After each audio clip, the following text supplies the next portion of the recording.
Okay, we're going to shrink ourselves down and take a look at a microscopic war that has absolutely massive consequences. Inside beehives all over the world, there is a battle raging. And honestly, the future of one of our planet's most important creatures is hanging in the balance. So, let's break it all down. So let me just start with a number that should really stop you in your tracks. 50%. That is the unbelievable loss rate for honeybee colonies that we've seen recently across Canada. I mean, that's a crisis-level number, and it tells you right away the stakes could not be any higher. So that leads to the really obvious, really urgent question, right? What is behind all this devastation? What in the world is killing the world's most important pollinator? Well, it turns out the main culprit is a tiny, relentless, and, let's be honest, perfectly named parasite.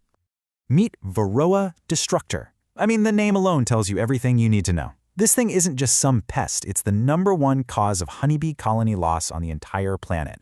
Think of it like a tiny vampire that latches onto honeybees, feeds on them, and, this is the crucial part, spreads all sorts of deadly viruses while it does it. Now, to really get why this one little mite is just so devastating, we need to take a closer look at its strategy, how it's designed to take down an entire superorganism from the inside out. You see, the mite's attack plan it's just brutal. It's a multi-front assault. It's not just killing one bee here and there. No, it weakens the adults and the developing baby bees by literally feeding on them. And at the same time, it's injecting these horrible illnesses like deformed wing virus. The whole thing just cripples the colony's immune system, and if a beekeeper doesn't step in, collapse is pretty much a sure thing. But here's the thing. Beekeepers are not defenseless in this fight. They have a really unlikely weapon in their arsenal. And it's actually something you might have in your own kitchen. Believe it or not, it's oxalic acid. It's a totally organic compound found in plants like spinach and rhubarb. In the beekeeping world, this is what they call a soft acaricide. What that means is it's a targeted mite killer. When you use it correctly, it's absolutely devastating to the Varroa mite, but pretty gentle on the bees, and it doesn't contaminate the honey. But listen, just having the weapon is only half the battle. With oxalic acid, the real secret to success isn't just what you use, it's all about when and how. Victory is all about timing and strategy. And this right here, this is the mite's one critical weakness. You gotta look at the two parts of its life cycle. So on the left, you've got mites that are out in the open, just riding around on the backs of adult bees. They are exposed and totally vulnerable. But on the right, those mites are reproducing, and they're doing it safely hidden away inside the capped brood cells. You can think of these cells as like impenetrable mite bunkers. And that brings us to the most important rule of this whole thing. Oxalic acid is a contact killer. It can only kill the mites that it physically touches. So that means it only works on those exposed mites riding around on the bees. Any mite hiding inside those capped bunkers is completely safe and protected from the treatment. So all of this creates a very specific, very narrow window of opportunity. For this to work, first the colony has to be broodless, meaning there are no capped cells for the mites to hide in. That naturally happens in the late fall or early winter. And second, you need the weather to cooperate. The temperature has to be above freezing, that's 0 degrees Celsius, so the bees aren't packed together too tightly for the treatment to get to all of them. Okay, now before we go any further, we have to talk about safety. And I am being completely serious here. Yes, this is an organic acid, but it is not harmless. Oxalic acid is extremely caustic and really, really dangerous to people if you mishandle it. Safety is not optional here, it's everything. This means you have to wear personal protective equipment, and it is non-negotiable.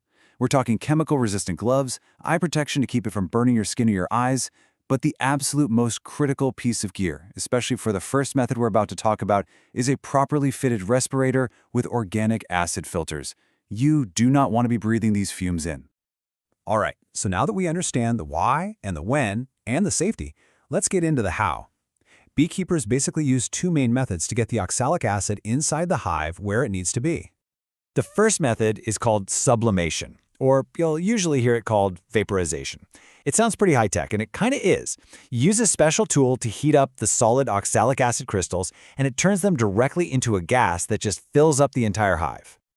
The process has to be done just right. First, you seal up any cracks or extra entrances in the hive so you can keep all that gas inside. Then, you measure out exactly 2 grams of the acid powder. You put the tool into the hive entrance and you heat it for about 3 minutes until all that powder has turned into vapor. And then, the key is you just leave it sealed, let it do its job. Now, sometimes you might miss a few mites, so a second treatment might be needed. And if that's the case, there's a critical rule. You have to wait a full 7 days between applications. This is to make sure it's safe for the bees, but still tough on the mites. All right, so that's method 1. The second common way to do this is called the trickle method. It's a totally different approach. You dissolve the oxalic acid into a sugar syrup solution and then apply it directly onto the bees. And again, the measurements here are everything. You dissolve 35 grams of the acid into 1 liter of a 1-to-1 sugar syrup. You use a big syringe to gently trickle 5 milliliters of that solution right into the gaps between the frames directly onto the clusters of bees. And there's a hard limit here. You never, ever go over 50 milliliters for the whole colony, or you could end up hurting the bees. So we've got a problem, and we've got a really powerful solution. But you might be thinking, great, problem solved. Well, it's really crucial to understand that this isn't a one-and-done kind of fix. This treatment, it's just one battle in what is a much, much longer war. And that's where a bigger strategy called Integrated Pest Management, or IPM, comes in. You can see here, oxalic acid is just one tool in the toolbox. Good beekeepers are constantly monitoring their mite levels and rotating between different treatments, like formic acid or thymol. And why rotate? Well, it's simple. If you use the same weapon over and over again, your enemy adapts. Rotation is what stops the mites from building up resistance, making sure treatments actually keep working. And this really brings us to the big final question, doesn't it? The Varroa mite is a persistent, adaptable enemy. It is constantly evolving. So as it changes, our strategies have to evolve even faster. You know, this isn't just about saving some bees. It's like a constant evolutionary arms race. And it forces all of us to ask, how do we out-innovate a tiny pest to protect the massive, fragile ecosystems that depend entirely on this one little pollinator?